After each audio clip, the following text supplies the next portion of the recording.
Islam is the second largest religion in the world after Christianity, with about 1.8 billion Muslims worldwide.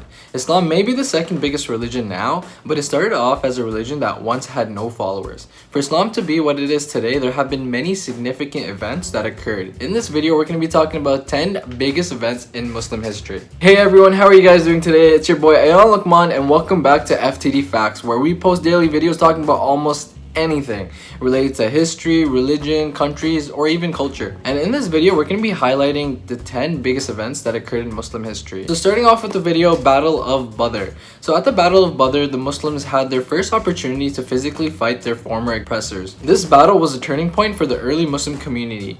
The community was more established and started to expand right after this battle. Despite being outnumbered, Prophet Muhammad, peace be upon him's army scored the victory. It established the Muslim as a real political and military force, and as well as boosted the morals of the Muslim community. So number 9, migration to Medina.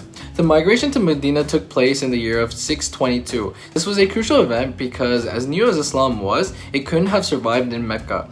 The early believers and the Prophet Muhammad, peace be upon him, were severely prosecuted in Mecca that they had to leave for a safe and secure place. In Medina, the people welcomed him and his followers. The people of Medina took in the migrants from Mecca into their homes, providing them with work, food, and security. Medina became the safe haven for the spread of Islam and a really secure place for Muslims. So on number 8, we're going to be talking about the Sunni Shia split, which is a pretty big thing. In Islam, there are two schools of thoughts, the Sunni and the Shia. This happened over 14 centuries ago, nearly right after when the Holy Prophet passed away. There was a dispute in the Muslim community of who was the rightful successor to the Prophet. A small group of people believed that the successor should have been someone from the family of the Holy Prophet, and they wanted to appoint Ali, who was the Prophet's cousin and a son-in-law. Whereas the Sunnis believed that the leadership should fall to the person who was deemed by the elites of the community and who is best to be able to lead the community. And this was the beginning of the Sunni-Shia split. Number 7, we're going to be talking about the compilation of the Quran.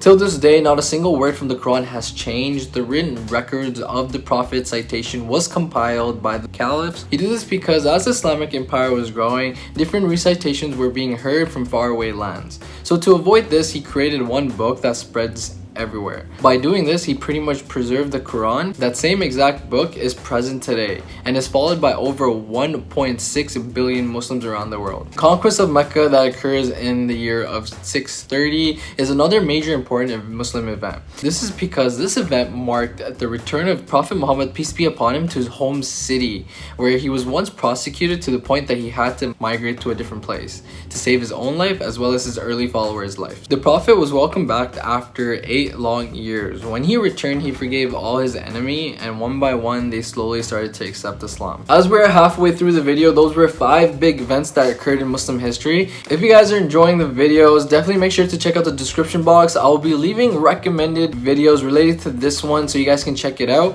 And don't forget to hit the like button, don't forget to subscribe. In the year 632, Prophet Muhammad, peace be upon him, gave his final sermon after the pilgrimage, talking about the principles of humanity. The Prophet lays down important rights for women, children, and minorities. This is the last time he addresses to all the Muslims. He soon passes away after this sermon. So number 4, we're going to be talking about Omar, who is the second Caliph. In the year 634, Abu Bakr nominated Omar ibn al-Khattab as his successor, whom he believed was the most qualified and capable of handling the job of a Caliph. Within a few years of Hazrat Umar's caliphate, the conquest of Syria under Khalid ibn Walid was completed, and Syria had gone from a land firmly under the control of the Byzantine Empire to a province of a growing Muslim empire. Omar not only supported that Christians will be honored and protected, but also implemented administration over conquered territory. So on number 3, we're going to be talking about the first Caliph, Abu Bakr. So Hazrat Abu Bakr became the first Caliph. He became an important political leader following the example set forth by the Prophet, peace be upon him. During this time, the Bedouin tribes began to rebel, and many along others claimed themselves to be prophets and refused to pay zakat. Once they refused to pay zakat, Abu Bakr declared war on him, saying that they were a threat to Islam, as zakat was an important pillar of Islam. he sent Khalid ibn Walid as the leader of the army to crush these rebels. So these wars were known as the Wars of Apostasy, and they ended in the year 633, and after this the whole Arabic Peninsula was united as a Muslim state. So on number 2, we're going to be talking about Prophet Muhammad's first revelation. One of the biggest events in Muslim history is Prophet Muhammad, peace be upon him's first revelation. This was the beginning of something new. It was the beginning of Islam. Today Islam is the second largest religion in the world, Christianity being first. The way he received his first revelation is pretty cool. He was approached by an angel, Jibril, in the year of 610. He told the Prophet to recite, but the Prophet had no idea how to read or write at that time.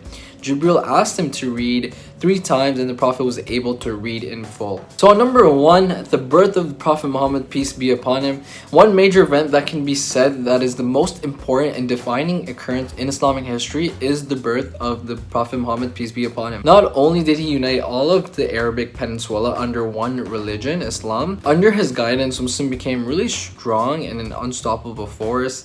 He laid important principles of humanity, justice, and generosity, which Muslims still try to follow till this day. Those were 10 biggest events in Muslim history. I'm sure there are many other big events that weren't highlighted in this video, so definitely let me know some of those events in the comment section below. After this video, I'll be leaving a recommended video on the screen that you guys can check out right after this one. Follow my social media, the links will be in the description box below, and I'll catch you guys next time. Peace!